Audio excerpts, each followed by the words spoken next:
चुनाव आयोग ने मतदाताओं की जानकारी जो है वो दी है। अब 5 दौर के मतदाताओं की जानकारी साझा की गई है।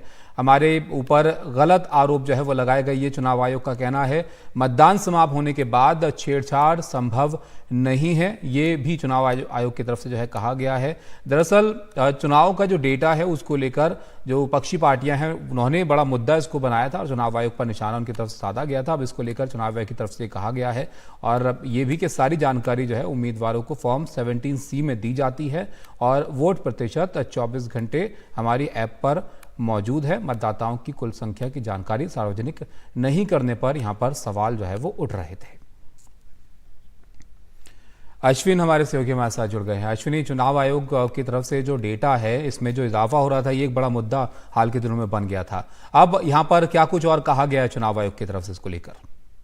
चुनाव के जो भी चरणवार चुनाव होते हैं उसके बाद से इलेक्शन कमीशन टर्नआउट जारी करता था और जो टर्नआउट जो आखिरी जो चुनाव के दिन जो टर्नआउट आता था और जो फाइनल टर्नआउट जो करीब 3-4 दिनों बाद आता था उसमें हम देखते थे कि 5 से 6% का जंप आता था। तो विपक्षी पार्टियों से लेकर तमाम लोग ये सवाल उठा रहे थे कि इतना जंप कैसे आ रहा है जब आप प्रोविजनल आंकड़े देते हैं और उसके बाद उसके साथ साथ दूसरा सबसे बड़ा महत्वपूर्ण सवाल विपक्ष और बाकी लोग ये पूछ रहे थे कि आप परसेंटेज देते हैं तो एब्सोल्यूट नंबर में वोटर्स की जानकारी क्यों नहीं दे सकते कि कितने मतदाताओं में से कितने ने वोट किया है।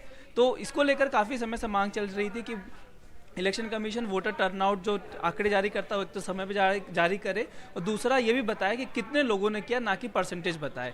तो इसी को लेकर काफ़ी समय से मांग हो रही थी। तो इसलिए चुनाव आयोग ने आज टोटल 5 चरण के जब तो चुनाव हो चुके हैं 5 चरणों के, उन्होंने आज पूरे आधिकारिक आंकड़े जारी कर दिए हैं। चरणवार हर स्टेट वाइज इलेक्शन कमीशन ने वोटर्स की जानकारी दी है, साथ में इलेक्टर्स भी दिए हैं, साथ में जो वोटर टर्नआउट जो परसेंटेज होता था वो भी जारी किया है। इससे एक तरीके से कहें तो जो इलेक्शन कमीशन पे आरोप लगते थे कि आप जानकारी छुपा रहे हैं वो सारे आरोप से आज इलेक्शन कमीशन थोड़ा सा एक तरीके से साफ हो जाएगा, उन सब आरोपों से दूर हो जाएगा।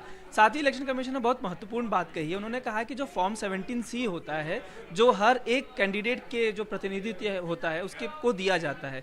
ये नियम है कि जब चुनाव हो जाता है उसके बाद फॉर्म 17C हर एक चुनाव एजेंट के जो पॉलिटिकल पार्टीज होते हैं, जो कैंडिडेट्स होते हैं, उनके एजेंट्स को दिया जाता है। तो ये आरोप लगाना कि इलेक्शन कमीशन को छुपा रहा है, आयोग ने कहा कि ये गलत तथ्य है।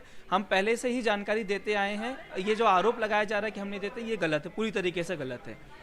साथ ही चुनाव आयोग ने यह भी कहा है कि जी एक तरीके तो का अश्विन, क्या इसके बारे में भी बताया गया है कि ये जो फाइनल आंकड़े दिए जाते हैं इसमें इतने दिन का वक्त जो है वो क्यों यहाँ पर चुनाव आयोग को लग रहा था? और ये 17C में क्या वो सारी डिटेल जो है वो देता है चुनाव आयोग जो इतने दिन बाद आंकड़े जारी होते हैं उसमें होती है? जी देखिए, फॉर्म 17A और फॉर्म 17C दो चीज़ें होता है। फॉर्म 17A में जितने मतदाता आ रहे हैं उनके बारे में उनका नंबर स्टिक होता है कि कितने इस पोलिंग बूथ पे लोग आए, जैसे 15, 16, 20 जितने भी।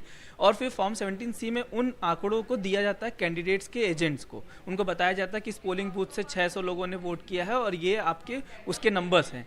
तो ये प्रोसेस है, पहले से चला हुआ आ रहा है और वही दिया जाता है, उसमें नंबर्स होते हैं। लेकिन इलेक्शन कमीशन, क्योंकि विपक्ष ये आरोप लगाता रहा है कि नंबर्स आप जारी नहीं कर रहे हैं, एक कंसोलिडेटेड नंबर इलेक्शन कमीशन नहीं दे रहा है, तो कमीशन ने कहा कि हम पहले ही फॉर्म 17C के जरिए हर पॉलिटिकल पार्टी के कैंडिडेट्स को वो आंकड़े दे देते हैं कि कितने मतदाताओं में से कितने ने वोट किया है। तो आप अगर इलेक्शन कमीशन ये कहता है कि आप हम पे आरोप लगाते हैं कि हम जानकारी नहीं दे रहे हैं, तो ये आरोप गलत है। दूसरा ही बात हुई कि इलेक्शन कमीशन जो देरी से आंकड़े जारी करता है, इलेक्शन कमीशन ने मल्लिकार्जुन खड़गे को जो जवाब दिया था उसमें उन्होंने कहा कि ये एक फिक्स पैटर्न है कि जो प्रोविजनल आंकड़े हैं और जो फाइनल आंकड़े उसमें अमूमन 2 से 3 दिन नोटिफाई देखा गया है। उन्होंने एग्जांपल दिया था कि 2019 के लोकसभा चुनाव में भी 3 दिनों का टाइम था। उसके बाद उन्होंने विधानसभा के कई चुनावों का एग्जाम्पल दिया था और लोकसभा चुनाव का फिर 24 का भी एग्जाम्पल दिया। उन्होंने कहा कि ये आरोप लगाना कि इस बार चुनाव आयोग खासकर कम देरी कर रहा है वो गलत है, क्योंकि हमेशा से प्रोविजनल टर्नआउट और फाइनल टर्नआउट में 2 से 3 दिन हमेशा लगते रहते हैं। बहुत शुक्रिया आपका अश्विन सब जानकारी के लिए। तो उम्मीद है अब चुनाव आयोग की तरफ से जानकारी दी गई है तो जो असंतुष्टि थी विपक्ष की तरफ से जिन पॉइंट्स को लेकर, जिन सवालों को लेकर, वो यहाँ पर जो है वो जवाब उनको मिल जाएंगे। एक ब्रेक के लिए हम रुकते हैं।